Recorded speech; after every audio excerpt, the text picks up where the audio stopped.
As she described being a straight-A student, she reiterated about her abilities.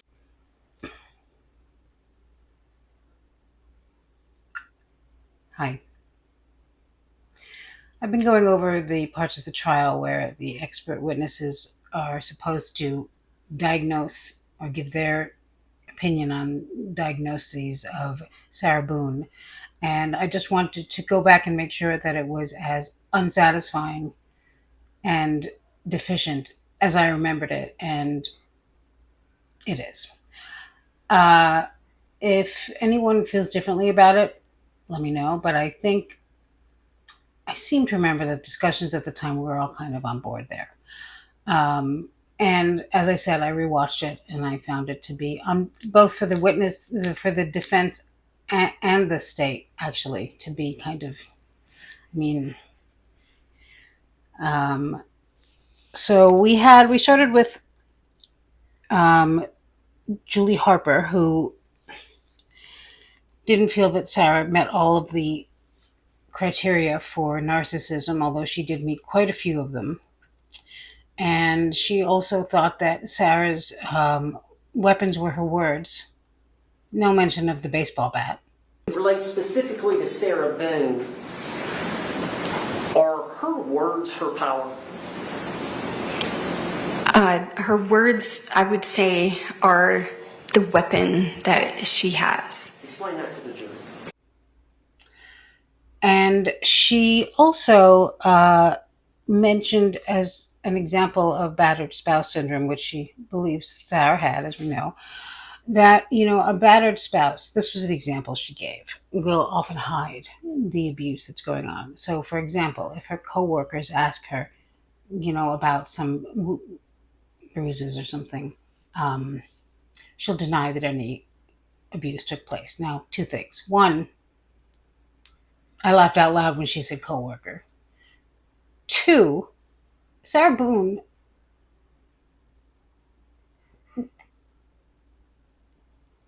told the cashier at Publix, I'm sure, that George was abusing her.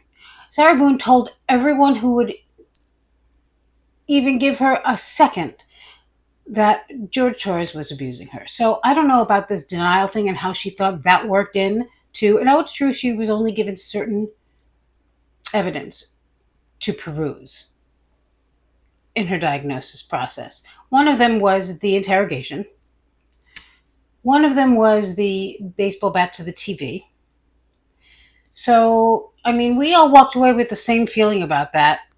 And she didn't. Now, it's true, we're not being paid to make these diagnoses. But the state's expert witness, Dr. Warner, also fell short, in my opinion. First of all, she thought that she had, she mentions adjustment disorder, and that is in response to a stressful event or life change. And she also mentions that she doesn't talk about adjustment disorder. She mentions it in passing as something that she had looked at as a possibility. And she says that she believes that Sarah had PTSD.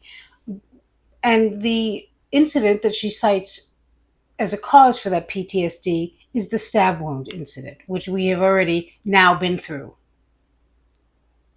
since they didn't go through it. So, as a therapist, I just don't understand. I don't get it. I don't understand why. It's very frustrating to me. And it's frustrating because, there are a lot of YouTube therapists who I admire and I love, and I think they're great. But meanwhile, of all the ones who have gone over Sarah Boone and what the hell's wrong with her, we have not really gotten any concrete answers. And I know they're not diagnosing her. Obviously, I'm not either. I'm not even a professional. But you don't have to diagnose someone in order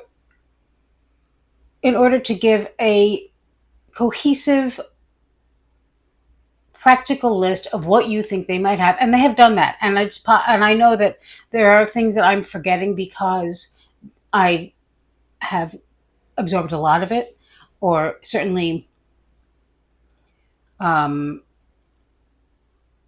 consumed a lot of it. I don't know how much I remember, obviously not that much since I can't remember any real, although I do remember. So in the comments, there's OCD is brought up a lot with Sarah because it's one of the things that she kind of seems to have because she's, and she writes lists and she's very persnickety about how she likes things done. And in one of the last group of comments, I don't even remember what video it was. It could have been the live. I don't know. But somebody had said that she believes that Sarah had OCD, which I agree with. And I mentioned that there's also OCPD, which is obsessive compulsive personality disorder.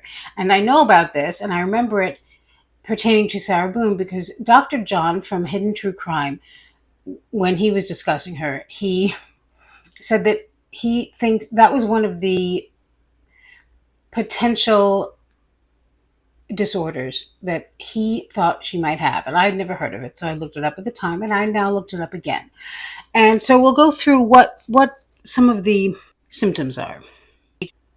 So a diagnostic criterion, at least 4 of the following must be present for a diagnosis of OCPD.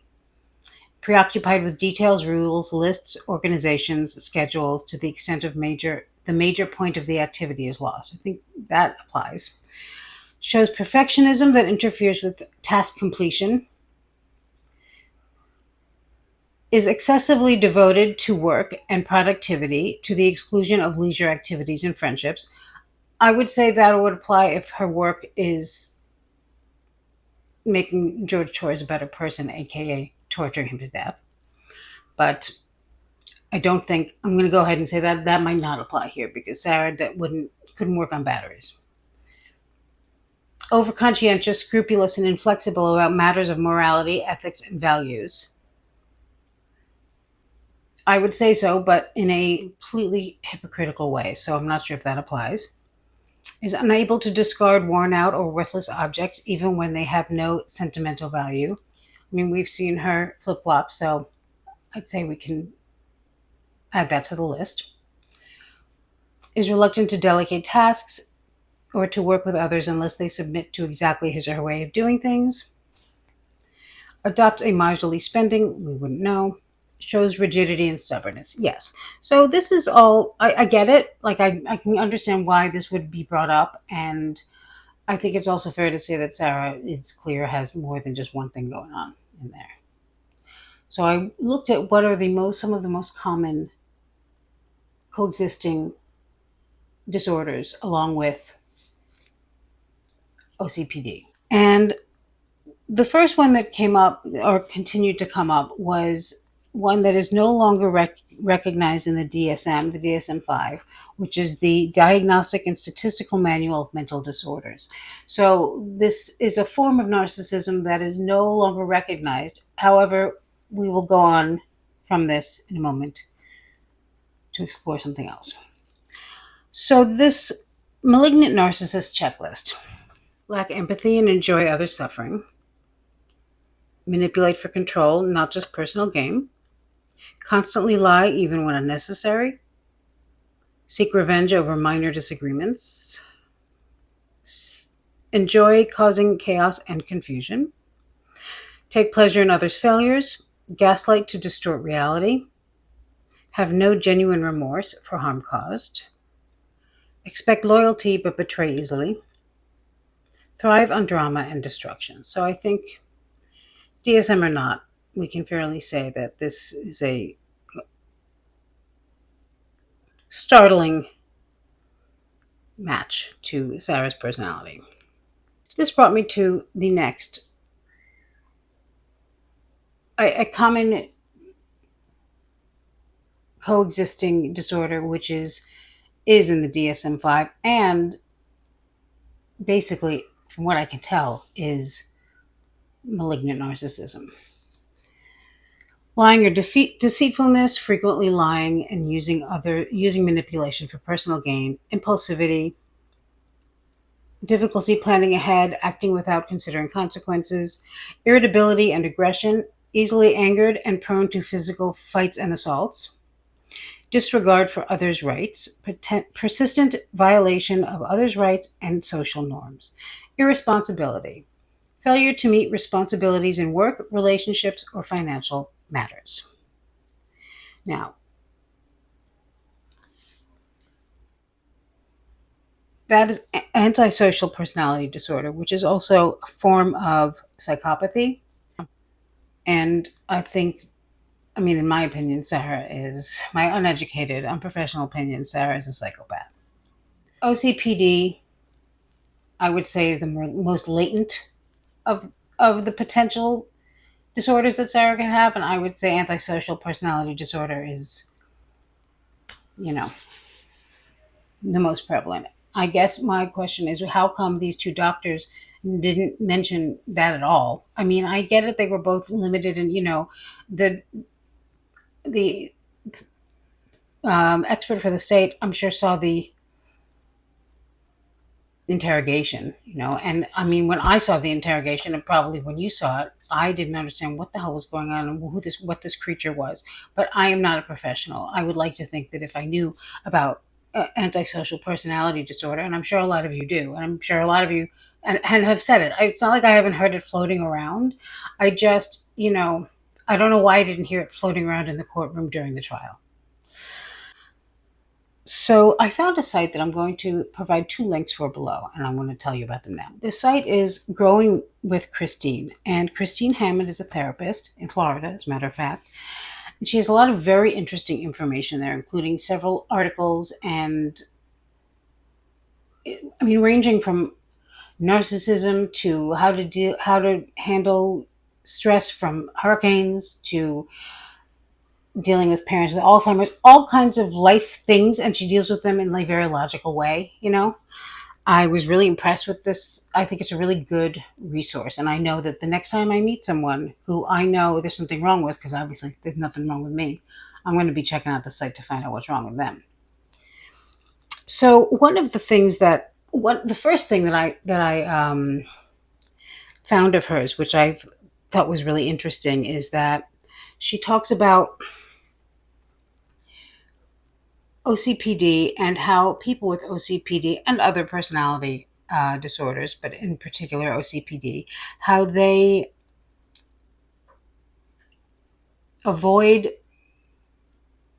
responsibility. And that list is very interesting, and it is definitely, there are a lot of things in there that are relevant when it comes to Sarah Boone. The other article that I found was really interesting, and I will link below, is Narcissists and Their Flying Monkeys. As if a magical spell has taken over, the bond between the narcissist and their flying monkeys is one of unwavering loyalty, even in the face of danger. When the narcissist wants to evoke some punishment on a target, they dispatch their henchmen, aka flying monkeys, to do their bidding. Unfortunately, this can and often does include abusive behaviors such as guilt tripping, twisting the truth, gaslighting, assault, threats, and violence. This keeps them out of harm's way and able to claim innocence if caught. This is fascinating. It's a long article. It goes into all of the different personality types or disorders that can actually fall prey to this and why. And so, as I said, I'm going to link it, have a look at it, and it's something we might want to discuss at some point. So that's it. This is really just kind of to open this discussion up, because as I said, I don't have any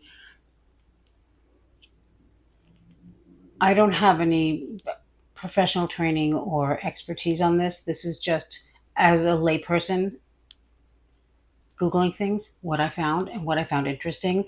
And again, why I don't understand why these 2 therapists found Sarah to have battered spouse syndrome and PTSD from an event that we know didn't happen. And not narcissism.